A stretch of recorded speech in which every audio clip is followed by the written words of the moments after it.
So this is my third or fourth time recording this video, only because I've had issues with OBS, my microphone, and saving to an external hard drive. But I think I got it all sorted out thanks to our overlord of ChatGPT. So without further ado, let's actually get started and do this again for the fourth time, just because. So I wanted to take a look at the new cards and throwing it in with the existing cards that we have. Now, as you guys all know, I am not a high-level player. I don't go to tournaments or anything like that.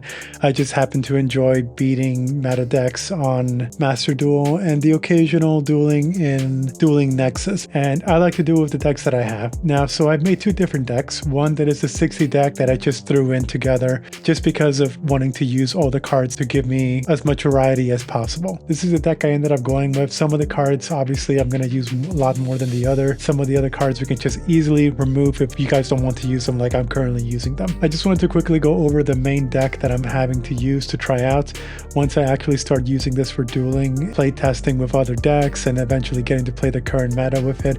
Obviously, I'm going to take out a bunch of cards. Like, for example, I most likely don't need Newton. I definitely don't need extra Surveyor. Surveyor is basically the Newton of the extra deck. Foolish Barrier might be a good thing, might not be a good thing. And then we have cards, BD's First Slime. We only have two fusion monsters that can really help out with, and we already summoned Flame King Gangish, so maybe we really only need just the one.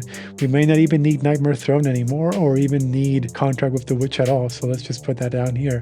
I mean, these are all just going back and forth, and of course I like to throw in Savant Galilei. It's been a pretty fun card to test out with, primarily because if someone does something to my cards on the field, I can just bounce them back, especially if they go ahead and use cards like Effect Veiler, or if they use impermanence on the cards, then I can just bounce it back and then I can get the effects. But anyway, let's just go over the deck real quick and I'll explain to you why I put these cards in the deck. Starting out from the top left, of course, we have the original DDDD Super Dimensional Sovereign Emperor Zero Paradox. I like him as an optional nuke card, and it's a scale of 10. He's always really useful. If we use Kepler as a scale of 10, of course, if it survives a turn, it's going to become a level 8, and we can only summon level 7. So that's not really great at all. Also, I'm going to imagine that we're going to be seeing a lot of mirror matches in the coming weeks, especially if we can get it out without triggering Deus Machinex's ability, if they already have it on the field. Also, since we have an ease ability to summon out Doom King Armageddon more frequently now, we can just go ahead and summon him, nuke the field, and our pendulum monsters will be okay. And also, it also works with DDDD 0 Demise King 0 Machinex. You nuke the board, summon into the field, activate it, summon it, then you have a 6,000 attack direct line of sight to your opponent's life points. Even more so if you happen to have Dark Contract with the Swamp King, just to get it out of the way, and then you can make this guy into a 6,000 attack monster. You can keep comboing off with Oblivion King up his Ragnarok, for example, if you have a scale of 0 or maybe 1 to 10, and then you summon Oblivion King, activate its effect, and then trigger Zero Paradox. Everything gets nuked, including him, but then you can summon a monster from the graveyard and then, go from there. So there's a lot of different options you can use for this, primarily using it as a scale of 10. Zero King goes without say, it's a great card, scale, everything. I just wish we got an upgraded version of this card so it can be a quick effect monster. So imagine using the 3 effects down here to direct attack or negate effect monsters in the spell and trap zone or enhance and trap, just to like mess up your opponent even further. But I guess that may have been too broken. Now, the card that I've been trying out lately is Savant Galilei. For those of you guys who never bother with this card, its monster effect is the only thing that really is useful for this card, because you're never going to set it as a scale unless you might be crazy. During either player's turn, you can discard this card and target one DD or Dark Contract card you control, return it to the hand. Now, while I already mentioned that this card can easily get away from cards that negate on the board, and you can just bounce the monsters back like impermanence, this doesn't work with monsters that are already targeting the monster. So for example, if they use Baron de Fleur to negate and destroy, you can bounce the card back. It'll still get negated, unfortunately, but at least at the very least, the card would not be destroyed in your hand. So that is one positive side effect from it. Also, since we're manipulating the pendulum zone a lot more these days, Savant Galilei is actually a pretty good card to get the monster back from your pendulum zone into your hand. So it has uses, and also since it discards to the graveyard, you can go ahead and use it for father for anything you like. Zero King Laplace I really enjoy having on the field because opponents usually quickly read this card and misread its effect completely. Now, its effect is you can special summon it by tributing a DDD monster, which is great if you have no options to get rid of Marksman King Tao or Wave King Caesar. If you have these on the field and have no way to get rid of them because because they locked you out through any of their effects. If you have Laplace, you can tribute one of the 2 monsters to summon it and then trigger their effects. Before damage calculation, if this card battles an opponent's monster, you can activate its effect. This card's attack becomes double that monster's original attack until the end of the damage step. That is pretty good, and it's also optional, so you don't have to activate it right away. Its other effect is if this card attacks a defense position monster, inflict piercing damage. The first time this card would be destroyed by battle each turn, it is not destroyed, and you take no battle damage for that battle. Basically, what can happen is your opponent quickly reads this thing, sees its effect, or maybe just sees it as a monster with 0 attack, or thinks its effect only works during our turn. So what I've seen happen is that people just attack into it, and if they attack with a monster that I don't really care for, I'm not going to activate its effect. They're going to see that I take no damage and it doesn't get destroyed, so they're going to think, oh, maybe a second attack will do the trick. They'll attack into with a monster that I do want to destroy, and that's when I activate the effect to double that monster's original attack to destroy it and deal massive damage to the opponent. People seem to not really read that, so that's where King Laplace is really good. Also for decks that utilize monsters like those big bulky guys that just like to stay on the field and are not affected by anything, and they have 4,000, 5,000 attack. This guy can easily run through them and deal more than half the battle damage to your opponent's life points thanks to them having a bulky attack. Of course, we're going to have 0 Demise King 0 Machinex. That's a given. Level 8 is amazing. In the last video, we saw that it was a level 2, but thankfully it's a level 8. Vice King Requiem, again, straightforward effect. Since we have Zeus in the side deck now, its main effect is pretty much gone. So the main combo for it was, of course, to go ahead and use Contact with the Gate, search out King Requiem, set the scale, activate the effect, summon it, and then overlay into Deus Machinex.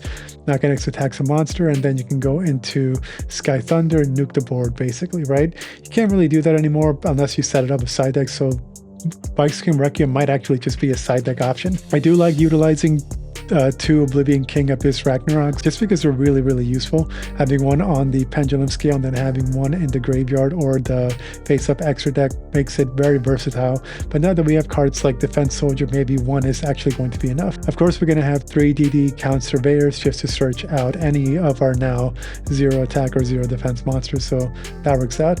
Demise still has a solid good play for us, so we can keep using it. I threw in King 0 Maxwell primarily just for, shits and giggles. Same thing with King Leonidas, but I think it's actually pretty good since we do take a lot of damage now that we have a bit more dark contracts to deal with and just summon it to the field. It's actually pretty good. I'm keeping Savant Newton on the field because A, it's searchable by pretty much anything now, and you send it to the graveyard, and to take a dark contract back into the hand, it's actually pretty good, especially since the extra deck is really tight these days, and I don't have much copies of duplicate cards anymore. I can just discard it and put back a Gilgamesh into the extra deck and resummon it to the field. It also works as great fodder, and it being a scale 10 makes it really good. Extra Surveyor is an odd monster that I've seen people really hate on.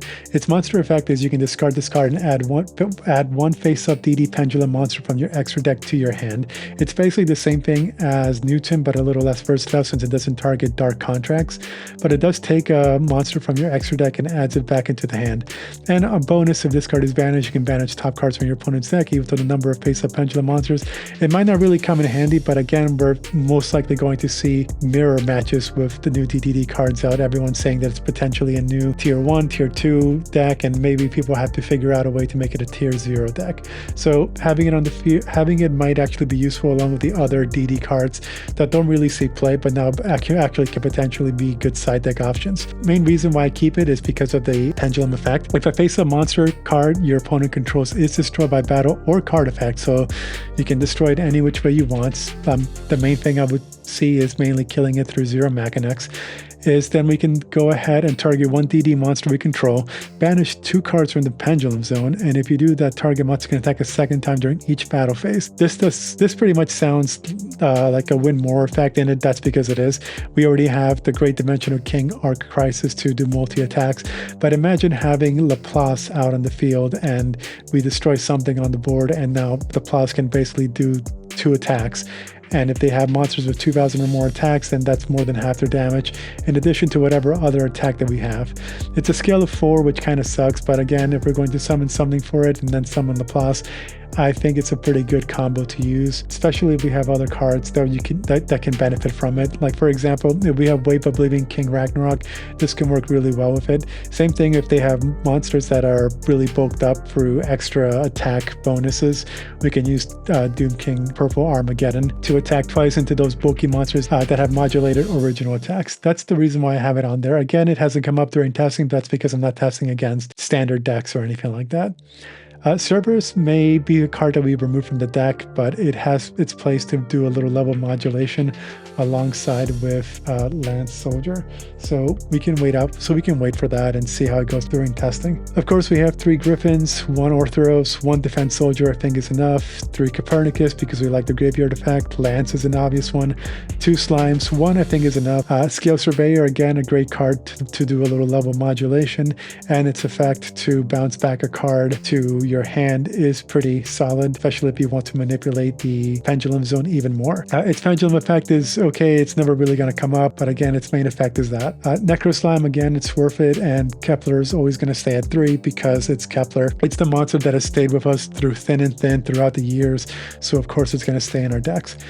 We threw in Dark Spirit's Mastery. I like to think I am the first person to consider this card as a tech option, but maybe someone else did or someone more prevalent did before me. But either way, if you guys haven't heard, Dark Mastery searches Fiend, level 8 monster from your deck or graveyard to your hand, which is great. And of course, since we have a lot of more level 8 monsters, we have trade-ins, so we can send to the graveyard. Just because, for example, we have both of these cards on the hand to the field, then there's a good chance that we don't need all the level 8s in their hand, right? So we can just go ahead and trade in, especially if we have a Doom King and I want it in the graveyard, I can just go ahead and trade it in. Foolish Burial is basically our 4th Copernicus, which is obviously going to be a great card. I think it's worth running. 3 Gates is, of course, what we want. Swamp King is great. Swamp King primarily only works to get out Flame High King Genghis nowadays, so we'll see what happens with it being a core card.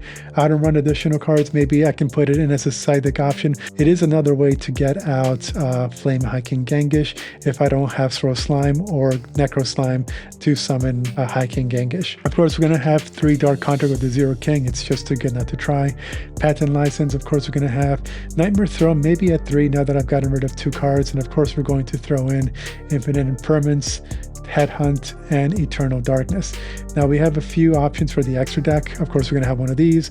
We don't need a second Flame King Genghis because we have Founder King Clovis and just how easy it is to summon it after the field. We are going to throw in Bright Armageddon so we don't get targeted. King Siegfried is of course going to be there. 1 Machinex because I haven't had the need to summon a second one. Again, playtesting is going to reveal whether or not I need a second one or not. We have Dark Armageddon to prevent the Omni Destruction that opponents are going to be using in between him, and throwing in Cursed King Seabrig, which you're going to see in replays. It's basically going to screw up your opponent, and they can't really target us unless they use Forbidden Droplet, or they use Dark Ruler No More, or they end up using Evenly Match. Either way, King Seabrig can help protect us from 1 or 2 of those things. Of course, we're going to have 1 Wave King Caesar. I've seen decks running 2 because you technically can summon more than 1 on the field, which is great, but I mean, I don't really need it. The name of the game for me is staying alive for 1 more turn so I can summon the boss monsters and go. Tyler is a must. Wave King Caesar and Wisdom King Solomon. People have been going on and off between the 2 and which one is better. I like to run both because I like options, especially if I go into mid game and I run out the level and I only have level 4. I can go ahead and summon him and get either a Dark Contract or, do something else with him to stay on the board. Of course, we're going to have 1 Zeus Ragnarok and of course 2 Gilgamesh. Side deck, we're not really going to pay attention too much for it right now. We're just going to build on what I think would be good. Right now we have 11 cards. DD Dog, again, I don't know what the current meta has. Maybe it has a lot of extra deck monsters that are not pendulums or links, so having 3 of them on the field would be great. Summoning them to the field is much easier than ever now. Keep in mind that its effect to negate a Fusion, Exceed, and Synchro monster is soft once per turn, so if you have 3 dogs on the field, somehow you can negate 3 of their monster summons and they can attack even for that first turn. And it exits at the turn if if you draw it and your opponent has a board out, like for example, Barone, for example, you can go ahead and set the scale and they have no choice but to negate it, or something along to that effect with other monsters. So you basically treat this card as a bait option. So you're forcing your opponent a hand, whether they lose a negate or whatever card advantage they want to have, or they use the effect to negate DD Dog, and it opens it up for the rest of your cards. But anyway, now we're going to take a look at some replays, and I'm going to show you guys the 50 card deck as well. Before anything, let's actually take a look at how consistent this deck is. I know 60 cards and a bunch of randos like Zero Maxwell don't really have a place in here, but so far I haven't really had any bad opening hands, and the ones that I did, I can easily, at the very least, make a semi-decent deck. Now keep in mind, all this play testing and everything is based around the fact that we don't have an opponent to play with at the moment. I can't find anybody on Edo to play with somehow. But let me just at the very least show you 25 opening hands, and you tell me how many of those hands actually are good or bad.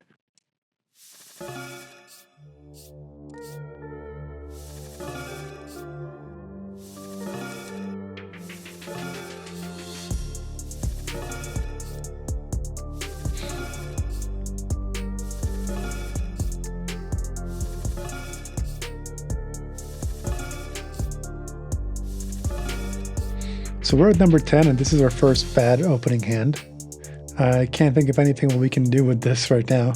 We have terrible scales, and we have high-level monsters. We can't even summon them pretty well. So this is actually our first bad hand at number 10.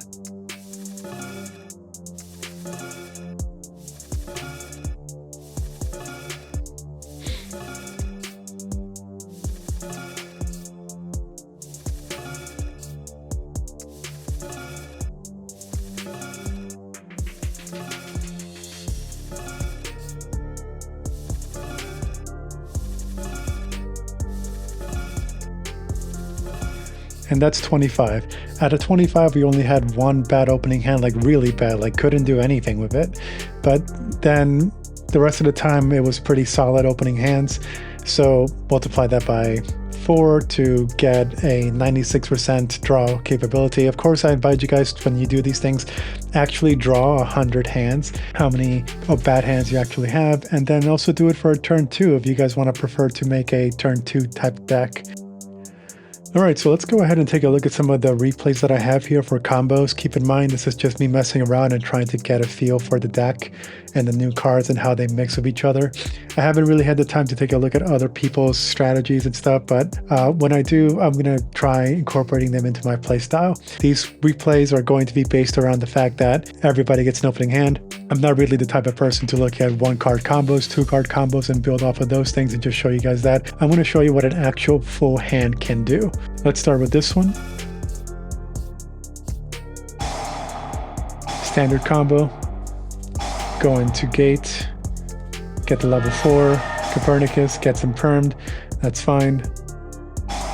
We have this.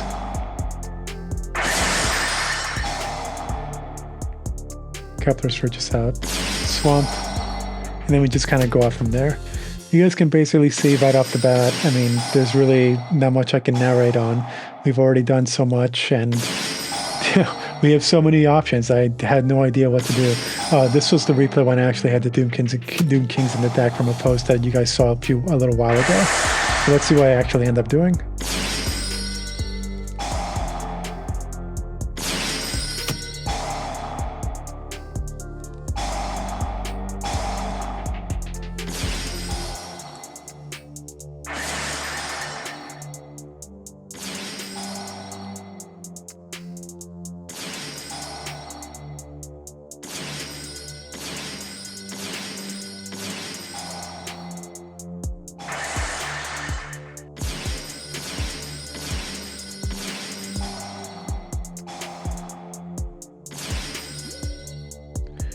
All right, so I think this is one of those ones where I really messed up, and I wanted to bring out another level 8, but I didn't have the option here. But as you can see, this is just me messing around. If I messed up, I can still go ahead and summon these cards. Granted, I did take out Purple Armageddon from the deck, so you know, who knows what I would have been able to summon with a contract with the Swamp King. But that's just one replay, again, just showing you what we can and cannot do.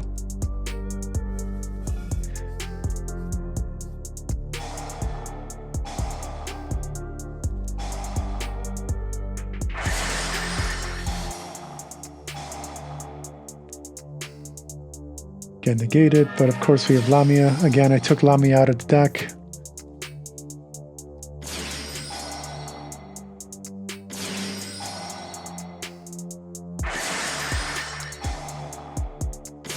I turn into a level 7 so I can go ahead and summon this guy, but now I have contact with the Eternal Darkness, and we have Siegfried on the field and Gilgamesh in case they want to destroy anything.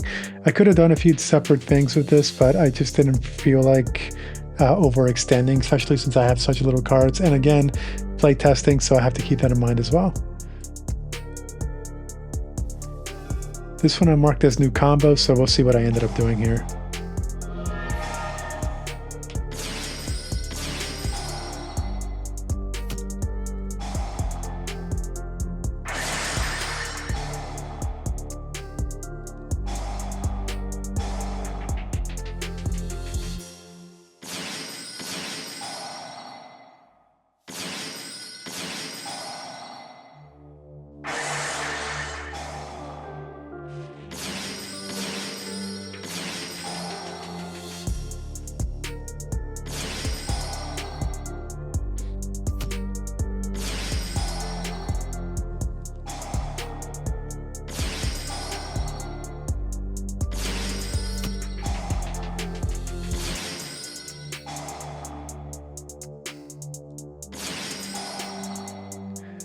I do like that we can use Lance's ability, and the first time that we read it in the last video, you guys saw that the effect wasn't fully hashed out, but now we can actually level modulate properly with Lance Soldier, and it's pretty amazing.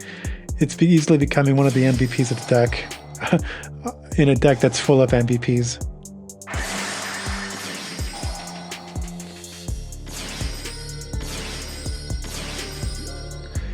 Alright, so with that on the board, we have Sky King Zeus that can negate cards. I'm pretty sure we have at least 2 Dark Contracts in here that we can utilize to negate at least one thing. 2 negates, we have 1 Curse King Siegfried to negate spells, we have Deus Machinex if we need to get rid of Eternal Darkness, and of course we have Bright Armageddon. Now it would have been great if we can summon Dark Armageddon as well, but I haven't found an easy way to do it yet, but we'll figure it out. Granted, if I could have, I should have fought further ahead so I can summon one of the extra deck monsters in the pendulum, in the extra monster zone, so I can go ahead and utilize DD Headhunt better. But this is a pretty solid board, and if we can somehow get Surveyor's effect off, that would be even more amazing on the next turn. Especially we can go ahead and draw out Laplace, or even go ahead and get out Abyss Ragnarok from the deck and summon it just to banish that other monster on the field.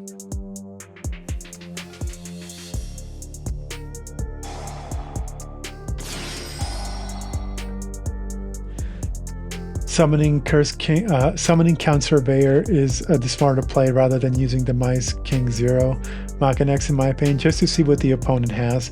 If they have an Ash Blossom, for example, then that works for avoiding getting tripped on Dark Mastery and getting tripped on the additional effects that we get from 0 Machinex, and of course from Kepler. So be mindful of what you guys activate first, just to bait out monster or trap effects from your opponent's hands that can easily disturb you.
Arguably, that was one of my better combos, if you guys like the idea of having Purple Armageddon on the field just for style points. We got all 3 Dark Armageddons. We have Machinex that can take 2 cards with getting rid of Contract, and then of course attaching 2 monsters. We can avoid 2 negations, and if for some reason they go ahead and destroy the back row, and then they destroy one of our monsters. We can go ahead and summon 0 Machinex from the deck to destroy one of their cards. Overall, a pretty solid board. I just wish we also had the ability to summon Siegfried, but we don't have enough monster spaces, unfortunately.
For this board, we got a pretty solid build. The reason why we got 0 King back is so we can utilize Eternal Darkness. I know leaving it at 2/0 scales is pretty abnormal, but we do what we can with what we got, right? We can negate if they attack into the plus, even better. We have the standard combo of Caesar, Siegfried, and Machinex. In this replay, I'm actually dueling Tier Elements AI, which Tier Elements was using the deck that they had at their prime, meaning they had access to all the cards back when they were basically Tier 0, just to see how DDD would do against them in a few different rounds.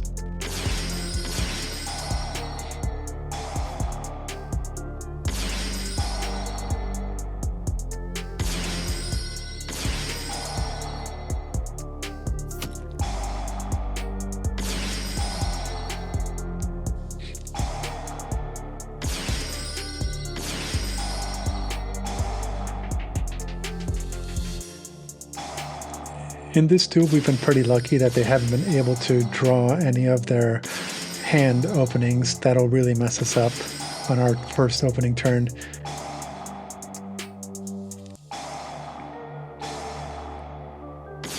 So what tripped me up here is the fact that I forgot that we didn't have another level 6 on the field.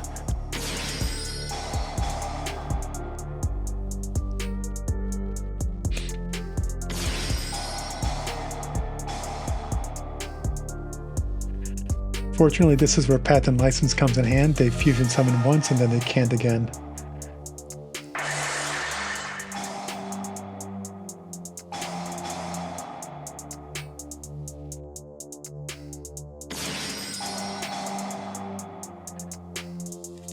Man, I forgot how broken Tier Elements was back in the day. That Abyss Dweller is really annoying, but thankfully we have Patent License to help us out here. And then we take it.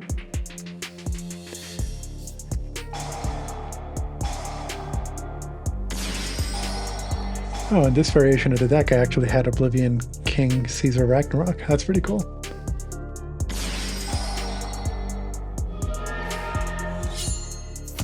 I could just easily go for game. This duel against Tier Element was pretty straightforward. Thankfully, they didn't have any other crazy cards.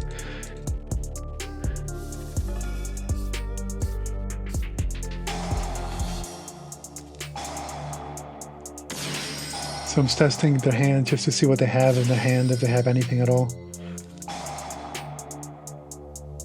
And of course, they got their opening hand cards, so they can really mess with us. But this is one of the reasons why I ended up making large decks in the first place. Tier Elements forced me to make a 60 card deck, and then it kind of just stuck for me.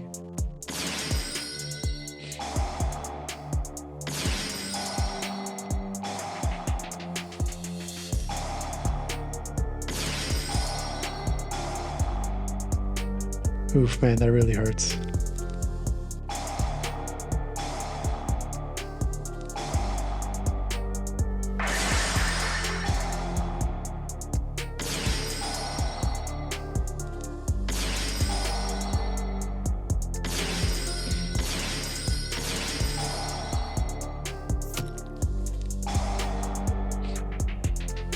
So I need a fusion monster, but I think I missed my opportunity. Nope, never mind. I did the right thing here. Remember, we have to banish.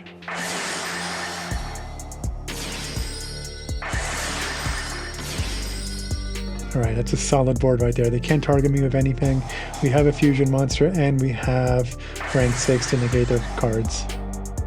They played a little bit on my turn, but that's okay.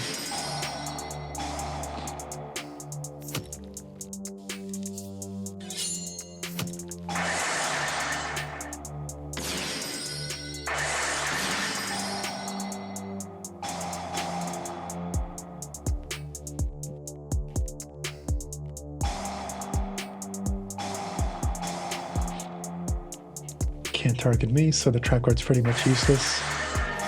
At this point, they're pretty much lost. Yep, they can't do anything.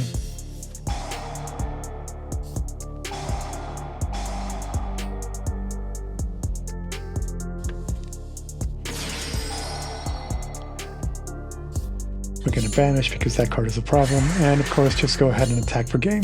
That's round 1, where I got to go first. Let's see what happens when I end up going second.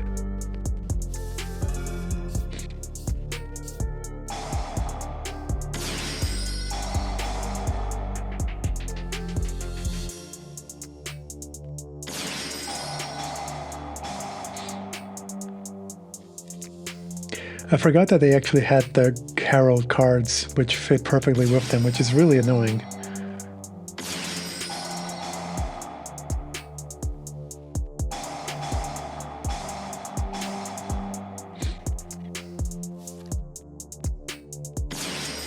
They mill so much.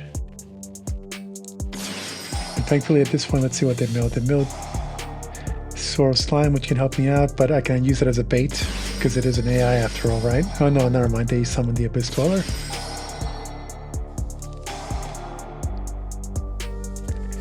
They go ahead. They have...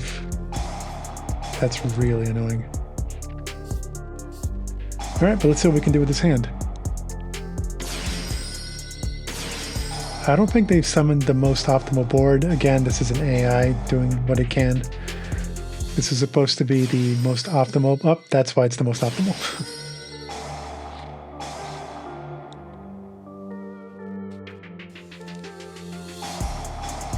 And that's it. I can't do anything.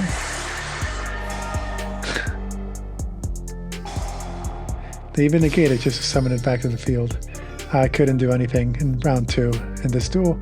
I don't think I did a round 3, but they went overboard and going ahead and summoned Nightmare Unicorn to get a field. And of course, they're doing the most meta thing possible. They have an open field with 0 cards in the hand. And of course, they're just going to continue going and overextending until they can attack me for game. It's the most meta thing the AI has done.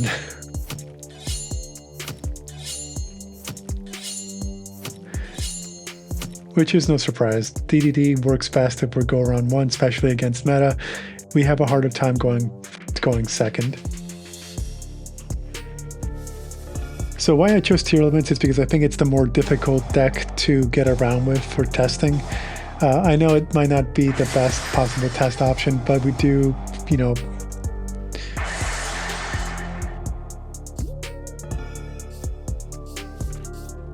but we do what we can against them. I mean, I feel like if we can go ahead and survive them when they're at their best, then maybe we have a shot against the current meta.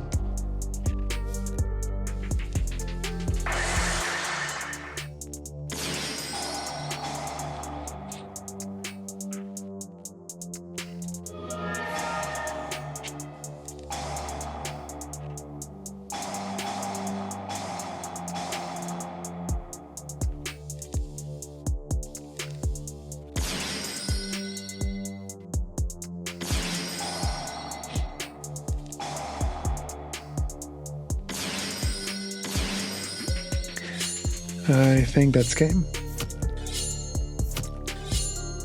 Oh yeah, that's definitely game.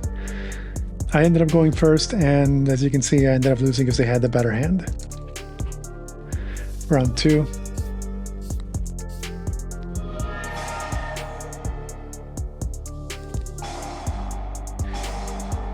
They have Herald, but they don't have another fairy type, so that worked in our favor.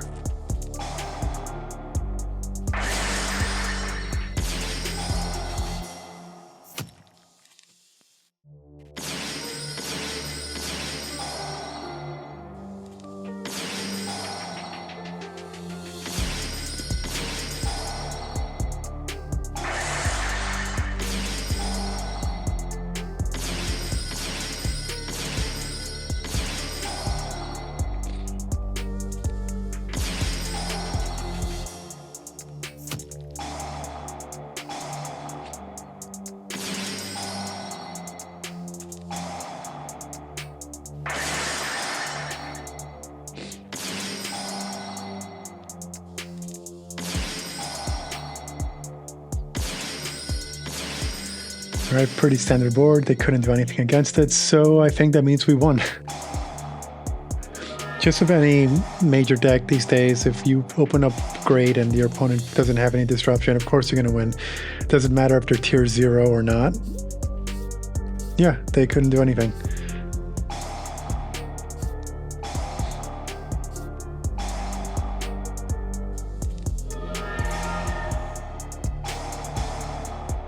I probably shouldn't have done that.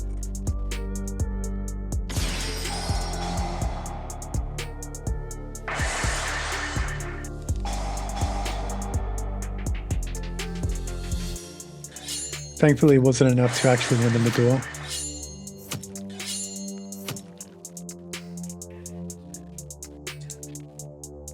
And then one final match against Tearlaments. I tried doing it against Kashtira, but they were honestly way too easy for DDD. They negated us, but fortunately we have. And then we just pop up. You guys kind of get it from there. That's really it for my commentary. I'm just going to let you guys enjoy the rest of the replay between Tearlaments AI. Again, Tearlaments was using the top of their deck, and I was just using the most basic 60 card deck that I can think of that included Doom King Armageddons. Let me just quickly pause right now so you guys can see the deck itself. As you can see, I was still running the trade-ins.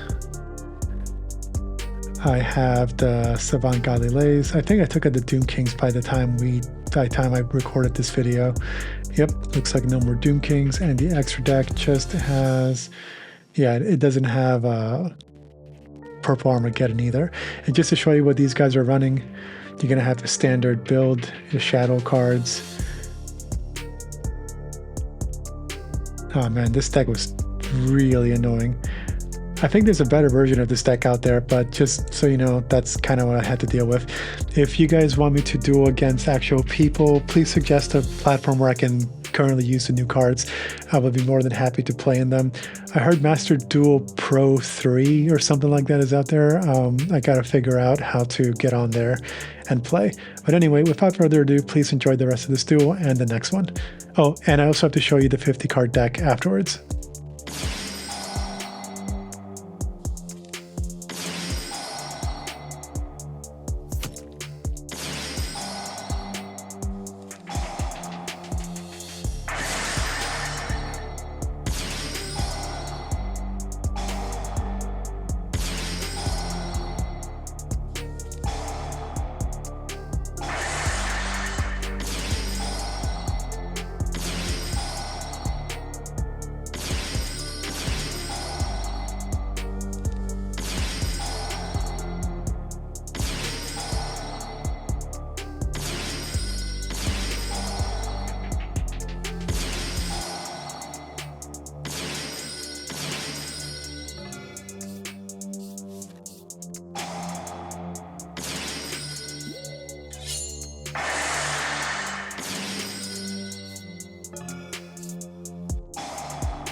There's just something quite satisfying about attacking directly into Tearlaments while they were at their prime.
I gotta admit, that's quite the board. So this is actually a good example of how Savant Galilei works. They try to negate it, I get it back, and I still get the effect. I'm gonna bait out the effect of this guy. And now I can go ahead and try to pop off if I can.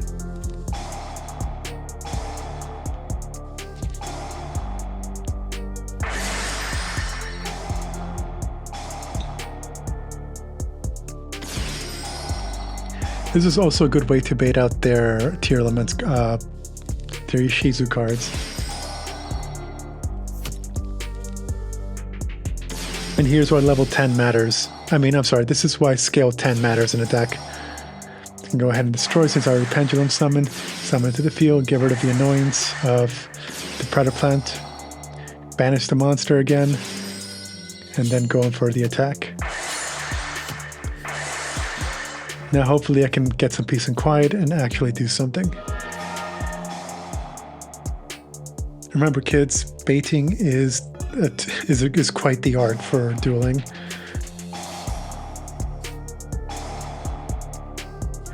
You want to make sure you do the orders properly. Boom. First time I'm using that to negate it, which is fine. Can't do much. Monster was destroyed, so we go ahead and summon out our Zero lady. Going ahead and destroy that monster.